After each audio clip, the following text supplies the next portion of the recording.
പെരുമ്പിലാവിൽ യുവാവിനെ വെട്ടിക്കൊലപ്പെടുത്തിയ സംഭവത്തിൽ ഒളിവിലായിരുന്ന പ്രധാന പ്രതിയെ കുന്നംകുളം പോലീസ് അറസ്റ്റ് ചെയ്തു. പെരുമ്പിലാവ് ആൽത്തറ സ്വദേശി 28 വയസ്സുള്ള ലിഷോയാണ് അറസ്റ്റിലായത്. രണ്ടാം പ്രതി ബാദുഷ പരിക്കുകളോടെ തൃശൂർ മെഡിക്കൽ കോളേജ് ആശുപത്രിയിൽ ചികിത്സയിലാണ്. പ്രതികളായ നിഖിൽ, ആകാശ് എന്നിവരെ പോലീസ് സംഭവം നടന്ന ഉടനെ കസ്റ്റഡിയിലെടുത്തിരുന്നു. കടവല്ലൂർ സ്വദേശിയും നിലവിൽ മരത്തംകോട് താമസക്കാരനുമായ 27 വയസ്സുള്ള അക്ഷയിനെയാണ് പ്രതികൾ വെള്ളിയാഴ്ച രാത്രി വെട്ടിക്കൊലപ്പെടുത്തിയത്. ഇൻസ്റ്റഗ്രാമിൽ റീൽസ് ഇട്ടതുമായി ബന്ധപ്പെട്ട തർക്കമാണ് കൊലപാതകത്തിലേക്ക് നയിച്ചതെന്ന് പോലീസ് പറയുന്നു. വെള്ളിയാഴ്ച രാത്രി 8:30 ലിഷോയുടെ വീട്ടിലെത്തിയ അക്ഷയ് വീടിന് മുമ്പിൽ നിർത്തിയിട്ടിരുന്ന വാഹനങ്ങൾ തല്ലി തകർത്തിരുന്നു. ഇതേ തുടർന്നുള്ള തർക്കത്തിനിടെയാണ് പ്രതികൾ അക്ഷയെ വെട്ടിക്കൊലപ്പെടുത്തിയതെന്ന് പറയുന്നു.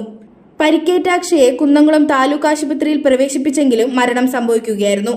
മൃതദേഹം കുന്നംകുളം താലൂക്ക് ആശുപത്രിയിൽ മോർച്ചറിയിൽ സൂക്ഷിച്ചിരിക്കുകയാണ്. പോസ്റ്റ്മോർട്ടം നടപടികൾക്ക് ശേഷം മൃതദേഹം ബന്ധുക്കൾക്ക് വിട്ടുനൽകും. സംഭവത്തിൽ പ്രതികളായ 4 പേരെയും പോലീസ് അറസ്റ്റ് ചെയ്തു.